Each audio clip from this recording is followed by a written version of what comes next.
Delhi breaking में आप सभी का स्वागत है। मैं हूं अनुज मिश्रा।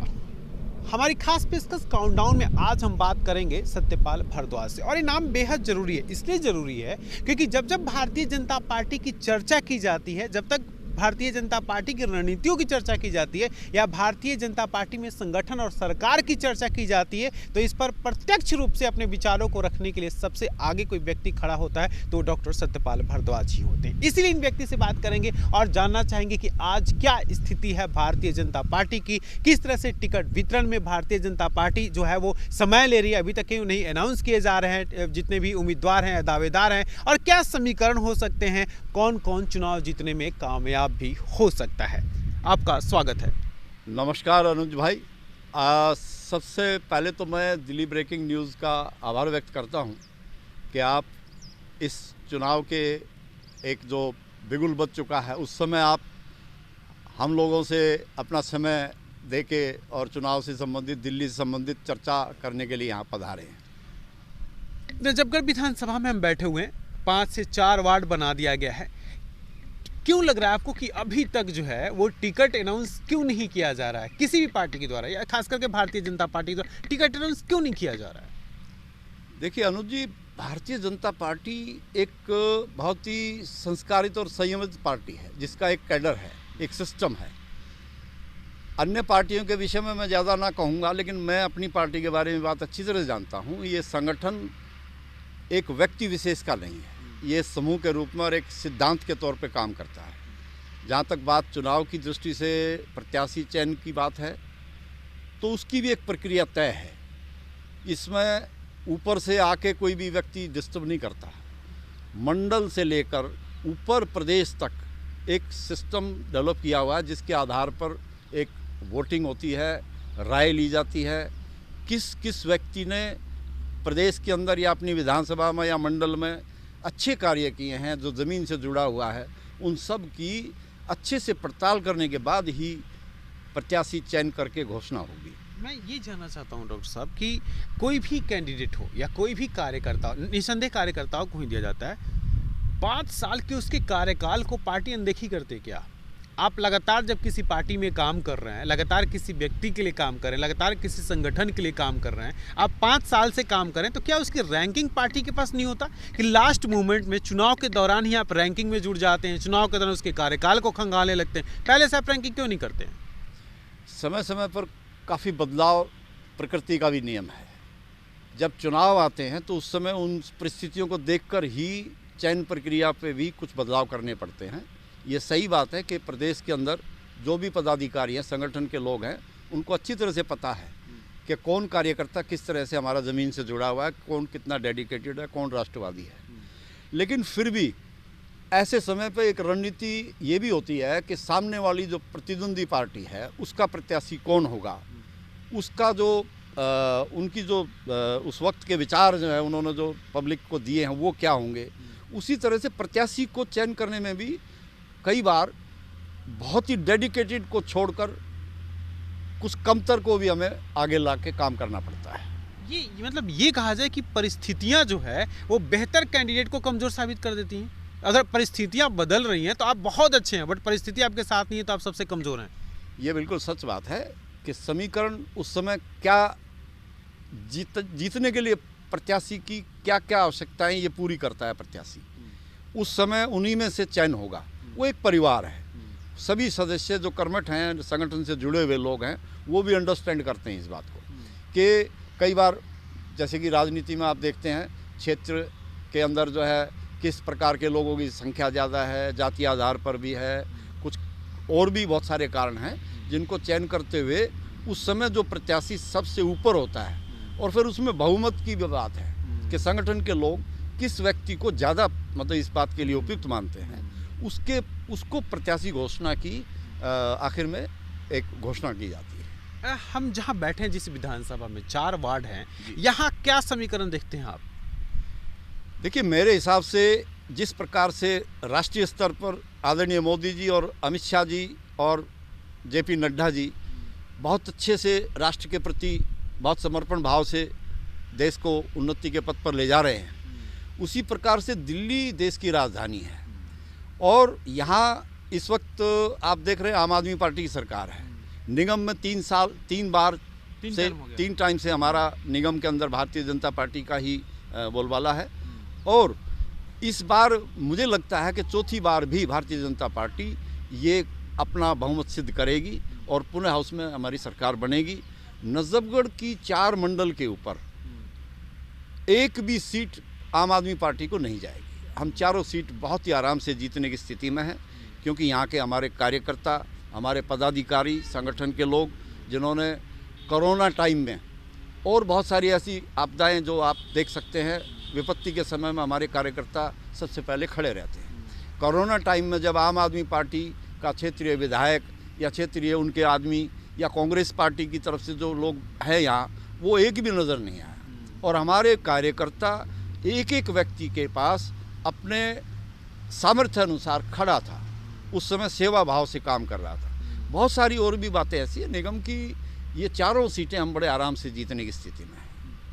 मैं एक बात और जानना चाहता हूँ कि जो फैक्ट काम करता है, जिसको हम लोग जातिगत समीकरण कहते हैं अक्सर, ये नजफगढ़ में कौन सा फैक्ट है, ये नजफगढ़ में किस तरह से अप्लीकेबल होता है, और क्या सांसद के मन में या किसी भी संगठन या सरकार के मन में क्या ये कास्टिज्म फैक्टर चलता है? देखिए, ये बात आप अच्छी तरह से जानते हैं, भारत देश में जातीय और धर्म के आधार पर बहुत सारी चीज़ें ऐसी हैं जिनके ऊपर फोकस करके एक मजबूरी में भी चलना पड़ता है।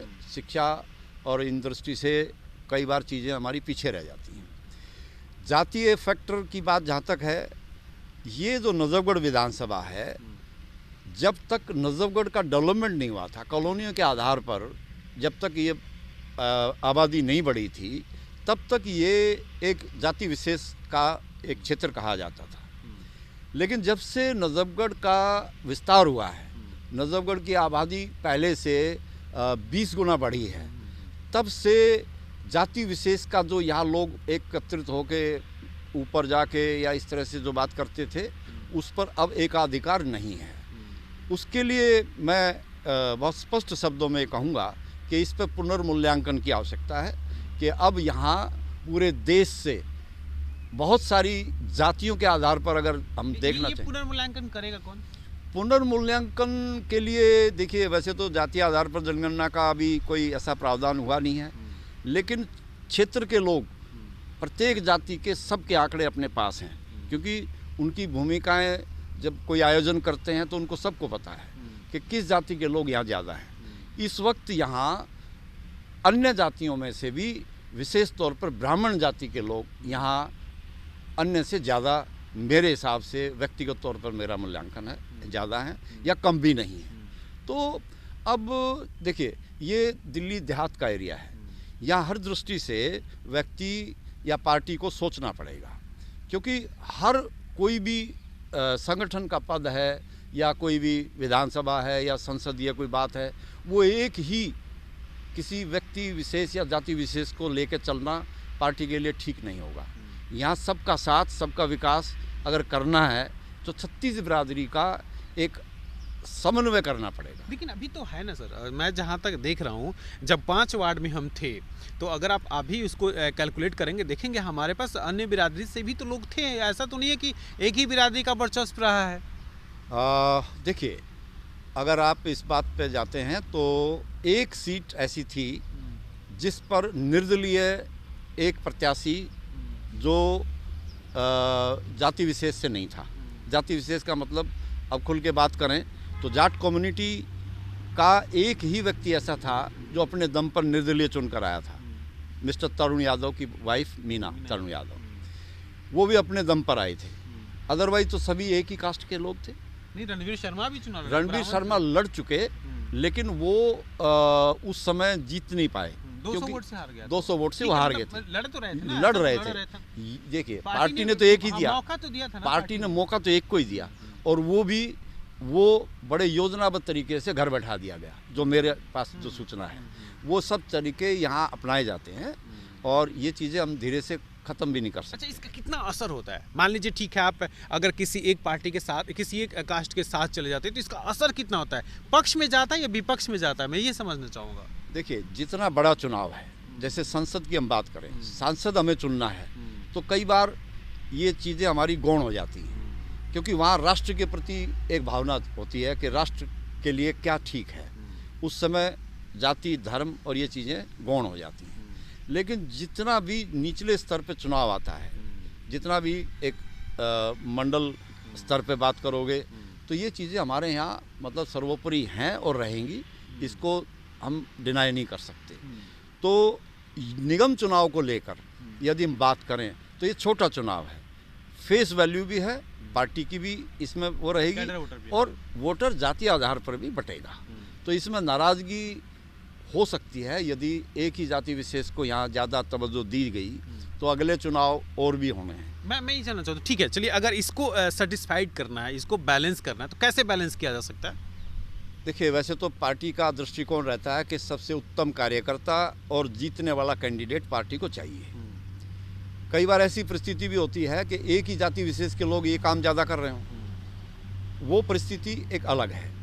जब आप पार्टी की बात करते हैं और जातीय आधार पर कोई चुनाव करते हैं, तो सक्षम, शिक्षित, ईमानदार और साफ़ सुथरा चेहरा अगर अन्य 35 बिरादरी में भी है तो उसको महत्व तो मिलना ही चाहिए, क्योंकि वो अपना समय दे रहा है पार्टी के लिए, अपना सब कुछ वो न्यौछावर कर रहा है, तो उसको भी मौके मिलने चाहिए। जब एक चीज़ आप देखिए कि आप पार्टी में ना तो टिकट किसी, मैं बैलेंस की बात कर रहा हूँ कि जैसे मान लीजिए नजफगढ़ में 4 सीट है, अब 4 को अगर आप थोड़ा सा फैक्टर वाइज मुझे बांट के बता दें कि कहाँ कैसे बैलेंस किया जा सकता है। देखिए यहाँ पे 2 बातें आपको नज़रअंदाज नहीं कर सकते आप। जैसे नजफगढ़ वार्ड है, नजफगढ़ वार्ड हमेशा ही एक सुरक्षित अन्य बिरादरी के लिए रहा है, और इस वक्त जो समीकरण है उसमें अगर 2 अन्य बिरादरी के लोग और 2 जाट कम्युनिटी के लोगों को टिकट दे दिए जाए तो शायद किसी प्रकार का कोई भी दो एक कर सकते हो।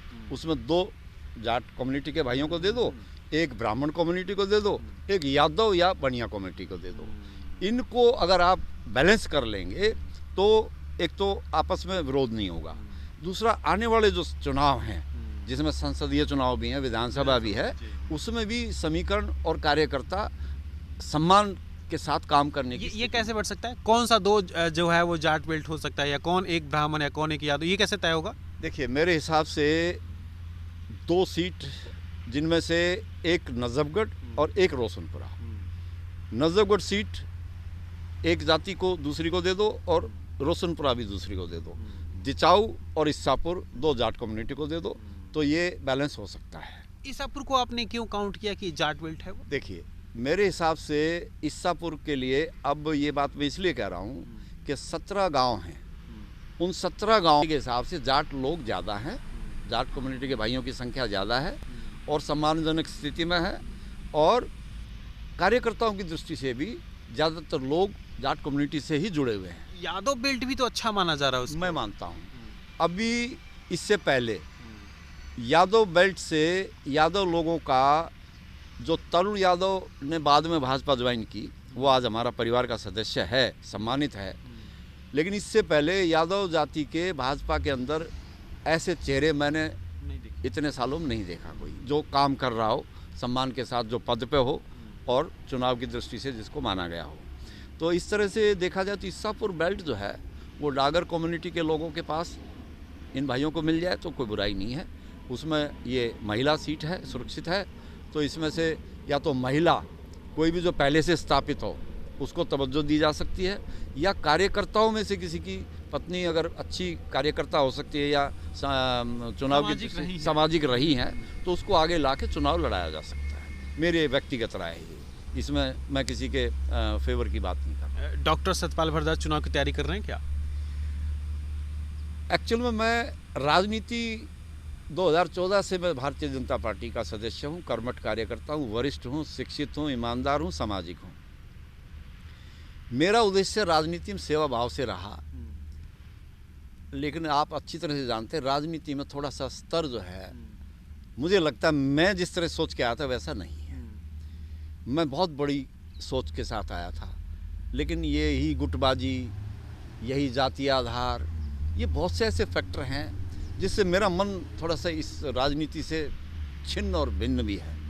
आज मैं बहुत कुछ करना चाहता हूँ। मेरी क्षमताओं का प्रयोग यदि पार्टी करना चाहे तो मैं बहुत लोगों से उत्तम और सामाजिक दृष्टि से, राजनीतिक दृष्टि से बहुत ही सक्षम व्यक्ति हूँ।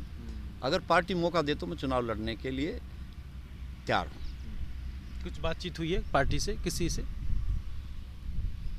कई बार स्वाभिमान एक ऐसी चीज़ होती है, मैंने पहले भी कहा कि राजनीति का स्तर आज वैसा नहीं है जैसा मैं सोच के आया था, क्योंकि मैं दूर से देख रहा था, अब मैं अंदर से देख रहा हूँ। मैं एक स्वाभिमानी राष्ट्रवादी व्यक्ति हूँ। मैंने कार्य किए हैं, मुझे पता है कि मैंने पार्टी के लिए बड़ा समर्पण भाव से, कर्मठता से, तन मन धन से कार्य किए हैं। अगर मेरे संगठन के लोगों को मेरे कार्य नहीं दिखते, या मेरा कद, या मेरी सामाजिकता, मेरी ईमानदारी, मेरी शैक्षणिक योग्यता और ये सब चीज़ें नहीं दिखती, तो मैं उसको दोहराने के लिए जाना ठीक नहीं समझता। यदि मैं उपयुक्त हूँ, मैंने पहले ही कहा था कि 5 साल का जो कार्यकाल है वो रैंकिंग दिखाई नहीं देता क्या चुनाव के वक्त? मैंने पहला सवाल इसलिए ये कहा था कि 5 साल तो फिर अब चुनाव में विषम परिस्थितियाँ क्यों आ जाती हैं? देखिए, ऐसा भी हो सकता है कि मैं जो सोच रहा हूँ वही ठीक हो। अभी चुनाव की दृष्टि से प्रत्याशी घोषित तो हुए नहीं है। ये भी तो हो सकता है कि मेरी नज़र जो है, मेरे से अच्छी नज़र और ऊपर बैठे मेरे संगठन के लोग हैं, ईमानदार हैं वो भी, मैं किसी को आक्षेप नहीं कर रहा हूँ। मैं ये कहता हूँ हो सकता है वहाँ भी कुछ लोग बेहतर हों और वो इस तरह की दृष्टि रखते हों कि सही, सच्चे और राष्ट्रवादी या शिक्षित लोग जो समाज की, हमारी राजनीति में सेवा कर सकें, उन पर उनकी दृष्टि हो और वो अच्छे से काम कर जाएं, तो हम भी हैं। हमसे बातचीत करने के लिए शुक्रिया। धन्यवाद आपका, शुक्रिया।